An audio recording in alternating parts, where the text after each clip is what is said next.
بہت زیادہ بل آیا ہے کہ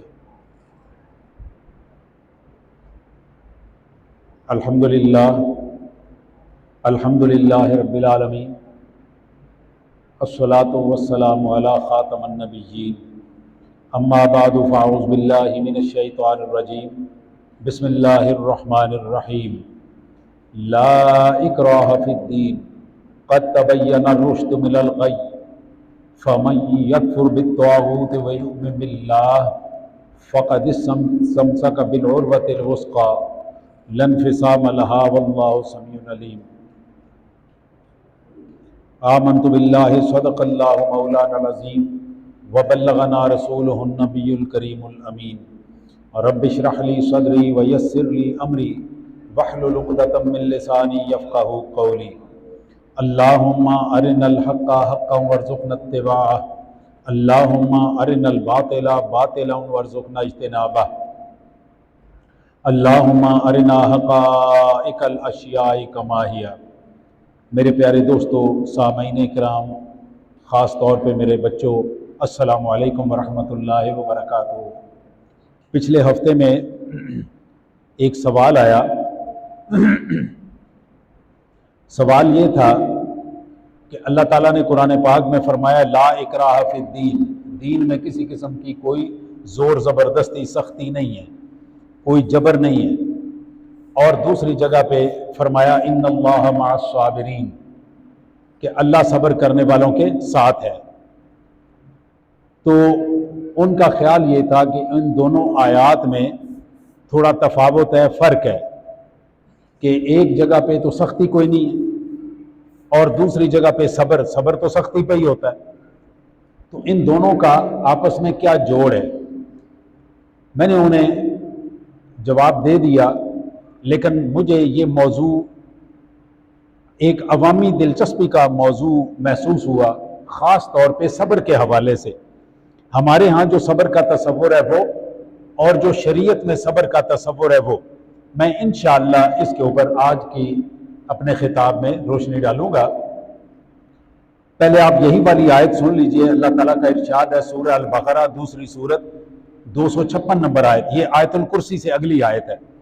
لا اکراہ فی الدین، دین کے معاملے میں کسی پر کوئی زور زبردستی نہیں۔ قد تبین الرشد من الغی، بے شک ہدایت کا راستہ اور گمراہی کا راستہ دونوں کے دونوں ہم نے الگ کر دی ہیں، نکھیڑ کے رکھ دی ہیں۔ فمن یکفر بالطاغوت ویؤمن باللہ، اور جو کوئی طاغوت شیطانی طاقتوں سے بیزار ہو کے، انہیں چھوڑ کے اللہ تعالیٰ پر ایمان لاتا ہے، اس کو ایمان لانا چاہیے۔ فقد استمسک بالعروۃ الوثقی، جس نے یہ کام کر لیا، یعنی شیطان کو چھوڑ کے اللہ پہ ایمان لایا، اس نے کیا کیا؟ اس نے فلاح و سعادت کی رسی کو مضبوطی سے تھام لیا۔ لا انفصام لہا، اور یہ وہ رسی ہے جو کبھی ٹوٹنے والی نہیں ہے، کہ آپ نے شیطان کی طرف پیٹھ کر لی اور رخ کر لیا اللہ کی طرف۔ واللہ سمیع علیم، یاد رکھو اللہ سب کو جاننے اور سننے والا ہے۔ میرے پیارے دوستو، اب اس آیت کا پس منظر آپ کو اندازہ ہونا چاہیے، پھر آپ کو پتا چلے گا کہ یہاں پہ لا اکراہ فی الدین سے مراد کیا ہے۔ اس کا یہ مطلب نہیں کہ دین کے اندر کوئی پریشانی کوئی نہیں ہے، کہ دین اتنا آسان کام ہے، یہ نہیں اس سے مراد۔ امام ابن جریر روایت کرتے ہیں کہ حضرت عبداللہ ابن عباس رضی اللہ تعالیٰ عنہ نے بیان کیا کہ انصار کا ایک قبیلہ تھا،